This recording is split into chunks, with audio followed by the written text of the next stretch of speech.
പറ്റത്തില്ലല്ലോ. അപ്പോൾ നമ്മൾ ഇതേപോലെ ഒരു സൈഡിൽ കുറച്ച് ചൂടുവെള്ളം, അപ്പോൾ നല്ല ചൂടുവെള്ളം ഒഴിച്ചു കൊടുത്തിട്ട് നമ്മൾ ഇതേപോലെ ഒന്ന് തൊട്ട് നോക്കുമ്പം തണുത്ത ഭാഗത്ത് ഗ്യാസ് കാണും. അപ്പോൾ എന്തുമാത്രം ഉണ്ട്, ഇപ്പോൾ എനിക്ക് പകുതിയുണ്ട്. ഇപ്പോൾ തണുപ്പ് ഉള്ള ഭാഗത്ത് ഗ്യാസ് അത്രയും ഉണ്ടെന്ന് നമുക്കറിയാൻ പറ്റും. ഇപ്പോൾ അടുത്ത ടിപ്പെന്ന് പറഞ്ഞാൽ നമ്മൾ അരി ആട്ടുമ്പോഴത്തേന് 2-3 ഐസ് ക്യൂബ് ഇട്ട് കൊടുക്കുക. അതല്ലെങ്കിൽ തണുത്ത ചോറ് ഇട്ട് കൊടുത്താലും മതി, അരിക്കനുസരിച്ച് ചോറ് ഇട്ട് കൊടുത്താലും മതി. അപ്പോൾ നമ്മൾ അരിയൊക്കെ ആട്ടുമ്പം കഴിവതും നമ്മൾ ജോലി ഒതുക്കാൻ വേണ്ടി 3/4 ഭാഗമൊക്കെ ഇട്ട് കൊടുത്തങ്ങ് ആട്ടിയെടുക്കും. അപ്പോൾ പല തവണ ആകുമ്പോഴത്തേനും അതുപോലെ മിക്സിയുടെ മോട്ടറിനൊക്കെ കംപ്ലയിൻറ്റ് വരും. അപ്പോൾ നമ്മൾ കഴിവതും പകുതിയൊക്കെ ഇട്ട് അരച്ചെടുക്കാൻ നോക്കുക.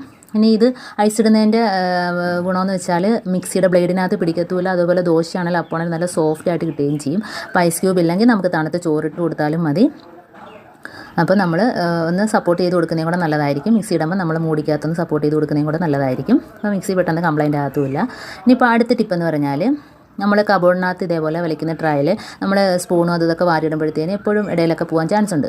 അപ്പോൾ ഇതേപോലെ നമ്മൾ ഒരു പ്ലാസ്റ്റിക്കിൻ്റെ സഞ്ചിയോ അതെല്ലാം കട്ടിയുള്ള പേപ്പറോ അതല്ലെങ്കിൽ ഇതേപോലെ നല്ലൊരു സഞ്ചി ഇതേപോലെ ഇട്ടിട്ട് നമുക്ക് എന്ത് സാധനം വേണേലും വാരി ഇട്ടാലും അതിൻ്റെ ഇടയിൽ കൂടെ പോകത്തില്ല. അപ്പോൾ ഇതേപോലെ എന്ന് വെച്ചും അപ്പോൾ ഇതേപോലെ നമുക്ക് ഏത് സാധനം വേണേലും എത്ര വേണേലും നമുക്ക് വാരിയിട്ടാലും ഇടയിലൊന്നും പോകത്തില്ല. അപ്പോൾ ഇതേപോലെ എല്ലാവരും ഒന്ന് ചെയ്ത് നോക്കുക. അപ്പോൾ അടുത്ത ടിപ്പെന്ന് പറഞ്ഞാൽ നമുക്ക് കുട്ടികളൊക്കെ സ്കൂളിൽ കൊണ്ടുപോകുന്ന ബാഗ് ഒക്കെ എപ്പോഴും ഇതേപോലെ സിബ് കംപ്ലയിൻ്റ് ആയിട്ട് കൊണ്ടുവരും. എത്ര പുതിയത് മേടിച്ചു കൊടുത്താലും കുറച്ച് ദിവസം കഴിയുമ്പോൾ ഇതേപോലെ കംപ്ലയിൻ്റ് ആവും. അപ്പോൾ അത് അവർ തുറക്കുന്നതിൻ്റെ പ്രശ്നമായിരിക്കും. അപ്പോൾ അത് നമുക്ക് ഇടയ്ക്ക് ഇതേപോലെ ഒന്ന് വാസലിൻ ആ സിബിലൊന്ന് തേച്ച് കൊടുത്താൽ മതി. അപ്പോൾ സിബിന് കംപ്ലയിൻ്റ് ഒന്നും കാണത്തുമില്ല, എത്ര നാൾ വേണേലും ബാഗ് ഉപയോഗിക്കുകയും ചെയ്യാം. അപ്പോൾ കുട്ടികളൊക്കെ ആണെങ്കിൽ എപ്പോഴും തുറക്കലും അടക്കലൊക്കെ അല്ലേ. അപ്പോൾ ഇതേപോലെ ഒന്ന് സിബിനകത്തൊന്ന് വാസലൊന്ന് തടയി കൊടുത്താൽ മതി. എന്നിട്ട് നമ്മൾ സിബിടുന്നതിന് എളുപ്പമായിരിക്കും.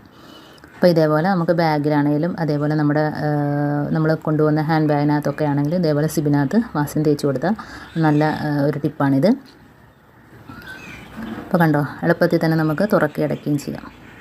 അപ്പോൾ അടുത്ത ടിപ്പെന്ന് പറഞ്ഞാൽ നമ്മളെ കണ്ണാടി, നമ്മൾ കണ്ണിൽ വയ്ക്കുന്ന കണ്ണാടി, അത് ഏത് കണ്ണാടിയാണെങ്കിലും വേണ്ടിയില്ല, ഇതേപോലെ ഒന്ന് വാസലിൻ തടയിട്ട് നല്ലോണം ഒന്ന് ടിഷ്യൂ പേപ്പർ വെച്ചോ, അതല്ലെങ്കിൽ നമ്മുടെ കയ്യിൽ മൈക്രോ ഫൈബർ ക്ലോത്ത് ഉണ്ടെങ്കിൽ അത് വെച്ചോ, അതല്ലെങ്കിൽ ചെറിയ കോട്ടൺ തുണി വെച്ചൊക്കെ, നല്ല സോഫ്റ്റുള്ള കോട്ടൺ തുണി ഉണ്ടല്ലോ, അതൊക്കെ വെച്ച് ഒന്ന് തുടച്ചു കൊടുക്കുക. അപ്പോൾ നല്ല കണ്ണി വെക്കുമ്പോൾ തന്നെ നല്ല ഒരു വെട്ടമൊക്കെ കിട്ടുകയും ചെയ്യും. നല്ല രീതിയിൽ തന്നെ നമുക്ക് നല്ല തെളിച്ചമായിരിക്കും. ഇതേപോലെ നമുക്ക് ഏത് ഗ്ലാസ് വേണേലും ഇതേപോലെ തുടച്ചെടുക്കാം. ഉണ്ടോ, ഇതിനകത്തും ഇതേപോലെ നമുക്ക് ചെറുതായിട്ട് വാസലിൻ തേച്ചിട്ട് ഇതേപോലെ തുടച്ചെടുക്കാവുന്നതാണ്. നമുക്ക് കണ്ണിൽ വയ്ക്കുമ്പോൾ തന്നെ അറിയാൻ പറ്റും, നല്ല ഒരു വെട്ടവും തെളിച്ചവും ഒക്കെ ആയിരിക്കും. അപ്പോൾ വാസലിൻ കൊണ്ട് നമുക്ക് ഒരുപാട് ഗുണങ്ങളുണ്ട്.